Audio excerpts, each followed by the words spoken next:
Hello friends, आज हम आप सबके लिए लाए हैं मोदू नावल का पार्ट 38। फिर वो ऊपर बेडरूम में चला गया और लुओवेंजो को डोर लॉक करने की आवाज़ सुनाई दी। लुओवेंजो ने आहें भरकर फोन पर ध्यान दिया, पर वहां जलाने जैसा क्या था? ताओरन डिटेल में बताने लगता है तो लुओवेंजो उसे इंटरप्ट करता है। ताओरन ने कहा अगर लुओवेंजो बिजी है तो वो बाद में बात करेगा। लुओवेंजो ने कहा इस केस में आगे से कोई भी अकेले काम नहीं करेगा। लुओवेंजो की वॉइस में एंग्जाइटी देखकर ताओरान ने कहा कि वो इस बात का ध्यान रखेगा।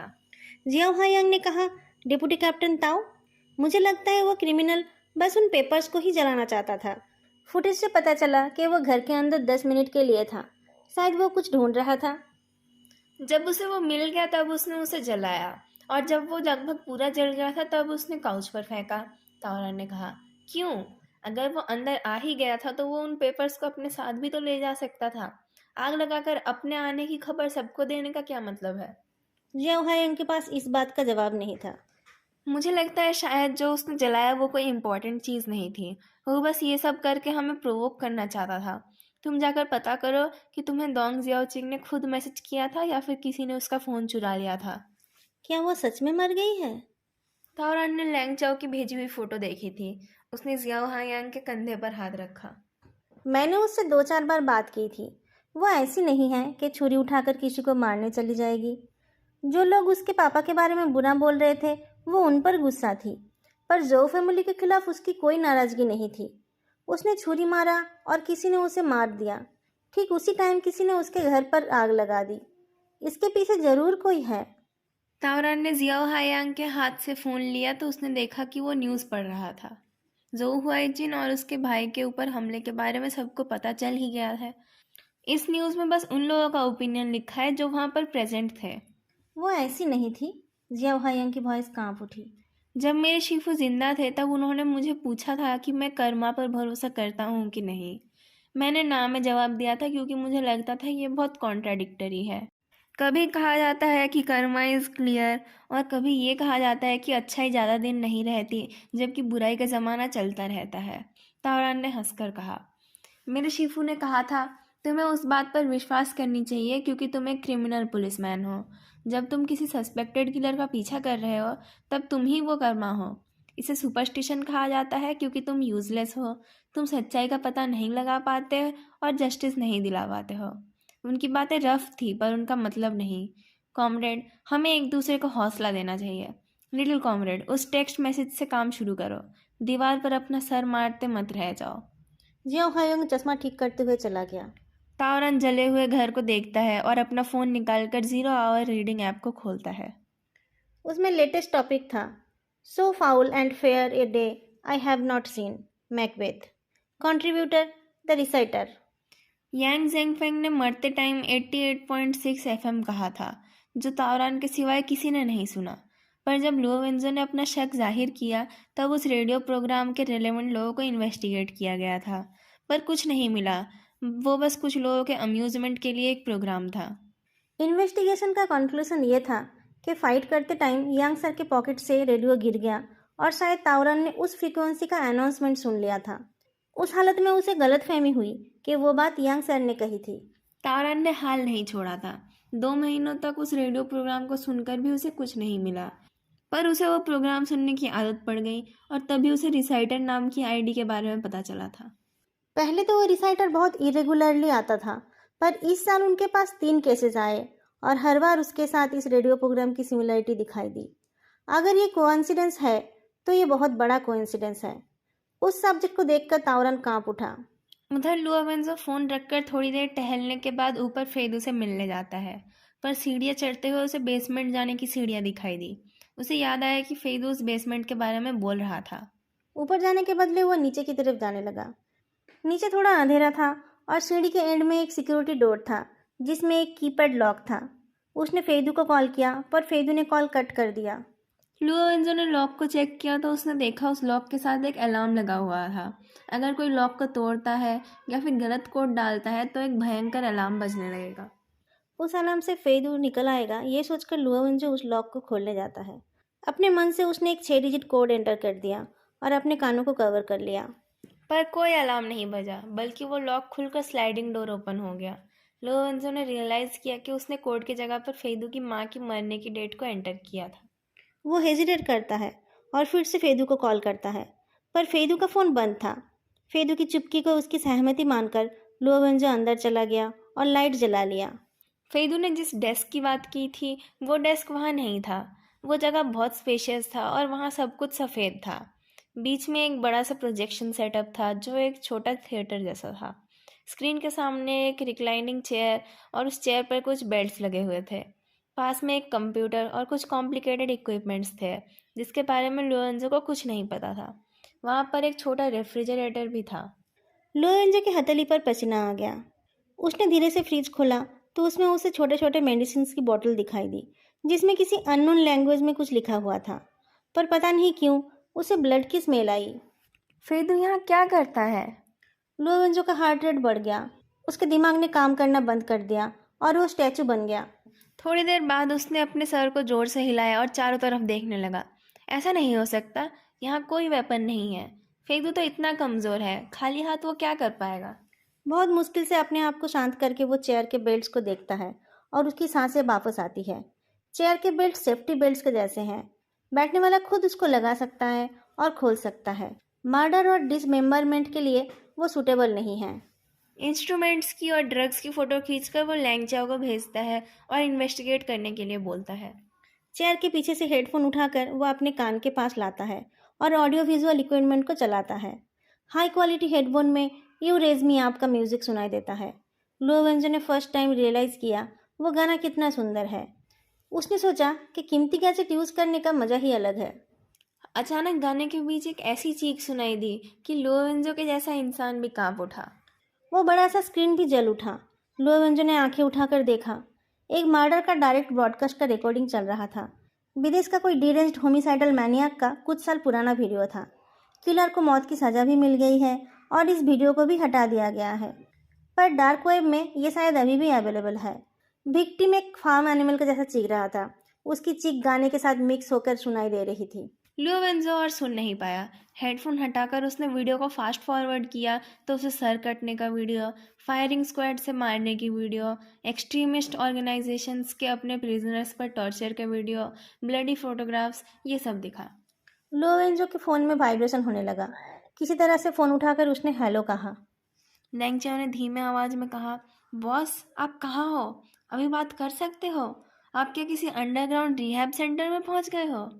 कैसा रिहैब सेंटर? मैंने पता किया, वो इलेक्ट्रिक शॉक इक्विपमेंट है और वो दवाइयाँ हैं, एमेटिक्स, ट्रैंकुलाइजर्स और अलग। लोरेंजो कुछ और सुन नहीं पा रहा था।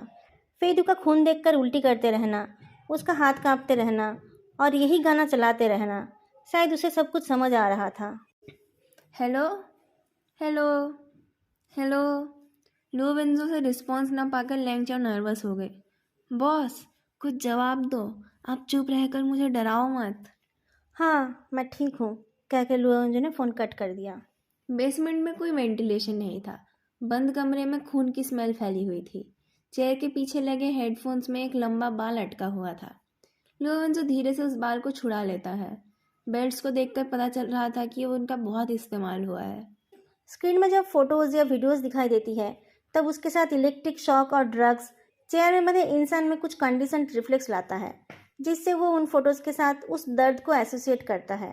उसके साइकोलॉजी में चेंज होता है, जिससे उसके कुछ बिहेवियर्स या फिर कुछ थॉट्स में करेक्शन होता है। ह्यूमन बॉडी एक प्रिसाइज इंस्ट्रूमेंट की तरह है जो अच्छा खाना देखकर उसे खाना चाहता है, ब्यूटीफुल पर्सन को देखकर अट्रैक्ट होता है, मार खाकर दर्द महसूस करता है, दुख में आंसू बहाता है। हर सिचुएशन में सेंसरी ऑर्गन्स कुछ ना कुछ फीलिंग जनरेट करते हैं। एवर्जन थेरेपी में बॉडी के वायर्स को इधर उधर जोड़ दिया जाता है और एक सोल्डरिंग आयरन से उन जोड़ों को फिक्स कर दिया जाता है। पर एक खून और मांस से बने इंसान को सर्किट बोर्ड बनाकर उसके कनेक्शन को इधर उधर करना आसान है? लोरेंजो को फेउदी के चेस्ट का टैटू याद आता है। क्या वो उससे कोई चोट का निशान छुपाता है? क्या वो इस घर में अपनी बैटरीज को चार्ज करने आता है? उसे डर नहीं लगता है कि इससे वो खुद को बड़ा नुकसान दे सकता है? और अगर ये सब करते हुए वो मर जाता है तब तो वो वहीं पड़ा सड़ता रहेगा और किसी को पता भी नहीं चलेगा। शायद उसे डर लगता ही नहीं है। उसे शायद किसी भी चीज़ से कोई फर्क भी नहीं पड़ता है। अगर वो एक दिन यहाँ ख़त्म हो जाता है तब भी शायद वो काम रहेगा। उसे फ़र्क नहीं पड़ता है वो किससे मिलता है, किसके साथ सोता है।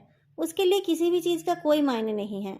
वो बस अकेला यहाँ आ जाएगा और अपने आप को इलेक्ट्रिक चेयर से बांध लेगा, पर किसी से दिल खोलकर बात नहीं करेगा। लुओवेंजो का मन हो रहा था वो ऊपर जाकर फेदू का दरवाज़ा तोड़ दे। फिर वो उसे बाथरूम के बेसिन में ठंडे पानी में डुबोना चाहता था।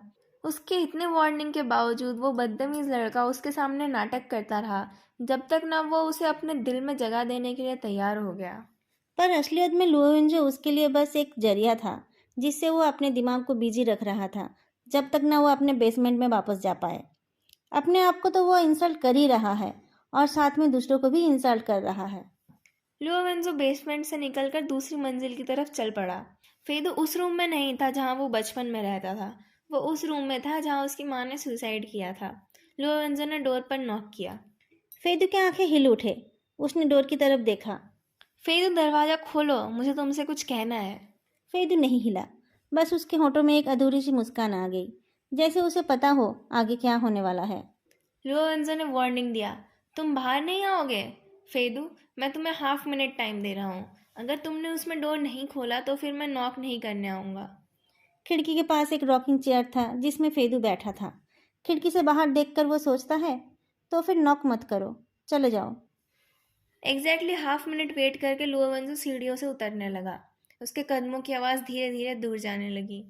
एक पल के लिए चुप रहकर फेदू ने बेड के पीछे का स्क्रीन ऑन किया, जो फ्रंट गेट के सिक्योरिटी कैमरे से कनेक्टेड था। जैसा उसने सोचा था, लुओवेंजो डोर खोलकर बाहर गया और कार में बैठकर चला गया। फेदू ने देखा लुओवेंजो की कार कैमरा रेंज से बाहर चली गई। उसके दिल में शायद कुछ नहीं हुआ।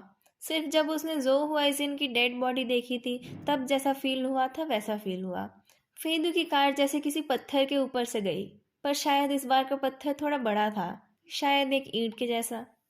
फेदू ने सोचा कि यह ठीक नहीं हुआ। नेक्स्ट टाइम सिटी ब्यूरो जाकर उसे फिर से इनके कोल्ड बिहेवियर का सामना करना पड़ेगा। पर उसको तो ज़्यादा दिन वहाँ रहना नहीं है।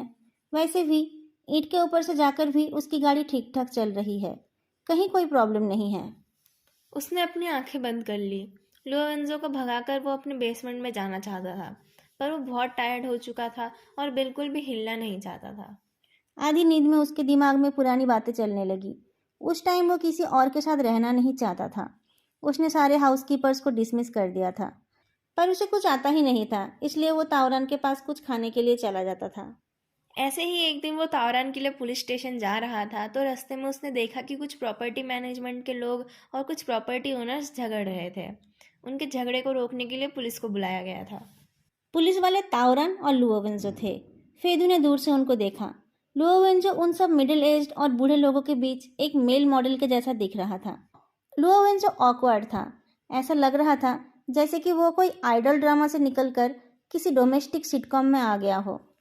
वो दो जूनियर पुलिस वालों ने झगड़ा बंद करने की कोशिश की, पर दोनों तरफ की प्रॉब्लम्स ख़त्म ही नहीं हो रही थी। लियोवेंजो 5 मिनट से ज़्यादा अपना दिमाग ठंडा नहीं रख पाया और गुस्से से आग बबूला होकर एक थर्ड पार्टी बनकर उन दोनों पार्टीज़ के साथ लड़ने लगा। उसके ताकत के सामने वो लोग कमज़ोर पड़ गए और दोनों पार्टीज ने टेम्पोररीली समझौता कर लिया और एक साथ मिलकर उससे लड़ने लगे। लुओवेंजो ने अनएक्सपेक्टेडली एक सिविल डिस्प्यूट को सॉल्व कर दिया था। तावरन बेचारा क्या करता, वो लुओवेंजो को खींच कर ले जाने लगा। पर लियोवेंजो दूर से चिल्लाकर बोलने लगा, हिम्मत है तो कंप्लेन करो, मेरा बैज नंबर ये है। तावरन ने उसका मुंह बंद कर लिया तो उसने ओल्ड लेडीज की तरफ अपना मिडिल फिंगर दिखाया। फेदू को दूर से ही उसकी बातें सुनाई दे रही थी। कुछ भी ऑर्डर करते रहते हैं, मैं एक पुलिस हूँ, किसी के बाप का नौकर नहीं। तावरान ने कहा, तुम अपनी वर्क आईडी को ऐसे ही फेंक नहीं सकते। तावरन की बात पूरी होने से पहले ही उन लोगों ने देखा कि एक जेब कतरे ने एक लड़की का पर्स छीन लिया। लुओवेंजो भूल गया कि उसने अपना वर्क आईडी कूड़ेदान में फेंक दिया है। एक पल में वो बदल गया और उस जेब कतरे को रुकने के लिए कहकर उसके पीछे दौड़ने लगा। वो चोर पकड़ा गया था और उस लड़की ने उन लोगों को शीख कबाब खिलाया था। फेदू ने भी खाया था। पता नहीं क्यों, पर उसे सारे डिशेस याद है। शायद इसलिए क्योंकि वो सब खाने लायक नहीं थे। उस भीड़ भाड़ भरी जगह पर जहाँ मसाले और रिसाइकिल्ड तेल की खुशबू महक रही थी, पसीने से लटपट लोग बैठे हुए थे। फेदू बात ही नहीं करना चाहता था। वो चुपचाप एक ड्रिंक लेकर बैठा था और गेम खेल रहा था। अच्छा, वो गेम मशीन लुओवेंजो ने ही खरीदी थी, इसलिए वो बार बार देख रहा था। एक मशरूम स्क्वायर उसकी तरफ देखे लुआ विंजो ने कहा था, ताउरन, ये सब एडल्ट्स के लिए है, तुम इसे क्यों हमेशा लेकर आ जाते हो? हे, तुम मशरूम खाते हो ना? तुम्हें यहाँ नहीं आना चाहिए था, तुम यहाँ फिट नहीं होते हो। फेदू ने मुस्कुराया था, वो फिट होना भी नहीं चाहता था। उस लड़की से विदा लेकर हिस्ट्री के सबसे ज्यादा अनरिलायबल पुलिस ऑफिसर कॉमरेड लुआ वंजो उस गार्बेज कैन के पास वापस गया जिसने उसके वर्क आईडी को निगल लिया था। उस टाइम उसका जो चेहरा था उसे याद करके फेदू बाद में बहुत दिनों तक हंसता रहा। 3 बार कोशिश करने से भी जब वो अपना आईडी ढूंढ नहीं पाया, तब लुआ वंजो ने अपने पॉकेट से एक तार निकाला था और उस गार्बेज कैन का लॉक खोल लिया था। लॉक खोलने की आवाज़ उसके कान में बजी तो फेदू की नींद थोड़ी सी खुल गई। हैरान होकर उसने देखा कि लुओवंजो हाथ में एक लोहे का तार लेकर खड़ा है। तार को पॉकेट में रखते हुए उस घुसपैठी ने कहा, मैंने कहा था मैं दोबारा नॉक नहीं करूंगा, अब निकलो यहाँ से। फेदू को चुप देखकर वो आगे आया और उसे उठाकर खड़ा किया। क्या टाइम है ये? 6:30। क्या मुझे टाइम देखना नहीं आता है? तुम इस टाइम पर मेडिटेशन क्यों कर रहे हो? खाना नहीं खाना है? डाइनिंग टेबल पर रखा खाना देखकर वो चौंक गया। कुछ साइड डिशेस के साथ एक बहुत कॉम्प्लिकेटेड लुकिंग नूडल्स का डिश था जिससे वेपर निकल रहा था। पूरे घर में खाना पकाने की महक थी। यहाँ तो कोई अच्छा मार्केट भी नहीं है। मुझे सामान खरीदने के लिए 10 किलोमीटर जाना पड़ा। यहाँ रहकर पैसे दिखाने का क्या मतलब है? फेदी को लग रहा था कि उसे भूख नहीं है। जब भी खून देखकर या किसी और वजह से वो बीमार पड़ जाता है, वो हॉस्पिटल जाकर ड्रिप ले लेता है। पर उसने पूरा खा लिया और उसके पेट में आराम हुआ। फिर उसके मना करने के बावजूद लुओवंजो ने जबरदस्ती उसके बाउल में दोबारा नूडल्स डाल दिए।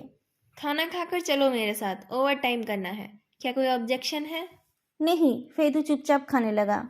जितना मैंने देखा है, जब जब तुम अनसेटिस्फाइड रहते हो 10 में से 8 बार या तो तुम भूखे होते हो या फिर तुम टायर्ड होते हो। बाकी के 2 बार का सिचुएशन थोड़ा कॉम्प्लिकेटेड होता है। मैं तुम्हें यही बोलना चाहता था पर बाद में भूल गया था। फेदू ध्यान से सुन रहा था। जाओ बर्तन धो दो।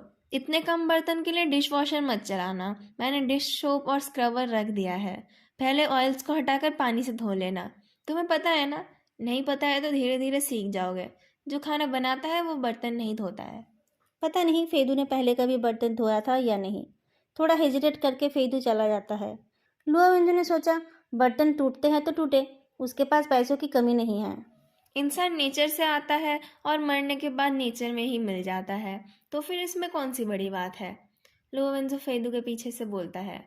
तो फिर नए साल के शुरुआत को छुट्टी से क्यों मार्क किया जाता है? क्यों हमें किसी के साथ सोने से पहले पब्लिकली कन्फेशन करके साथ घूमना पड़ता है? क्यों लीगली साथ रहने के लिए सर्टिफिकेट लेने के साथ साथ हमें दोस्तों और रिश्तेदारों को बुलाकर फालतू सेरेमनी करनी पड़ती है? क्योंकि ज़िंदगी और मौत, अंधेरा और उजाला, मिलना और बिछड़ना, इन सब का कुछ ना कुछ मतलब है। तुम उनको देख नहीं सकते, छू नहीं सकते। तुम्हें पता नहीं है कि वो तुम्हारे किस काम आएंगे, लेकिन यही वो चीज़ें हैं जो हमें किसी केमिकल से अलग बनाता है। फेदू के हाथ रुक गए। लुओवंजो उसकी कलाई पकड़कर उसे एक साफ बाउल रखने में मदद करता है। अगर तुम्हें समझ नहीं आया तो मैं तुम्हें धीरे धीरे समझा सकता हूँ। तुमने मुझे बुलाया, ये भी एक सेरेमनी है। मैंने भी तुम्हें सुधरने का मौका दिया। अब बहुत देर हो रही है, चलो सिटी बुरो वापस चलते हैं। दोस्तों, आज के लिए इतना ही। वीडियो कैसी लगी बताना मत भूलना, और साथ में वीडियो को लाइक और चैनल को सब्सक्राइब करना भी मत भूलना। फिर मिलेंगे अगली वीडियो में। तब तक के लिए बाय।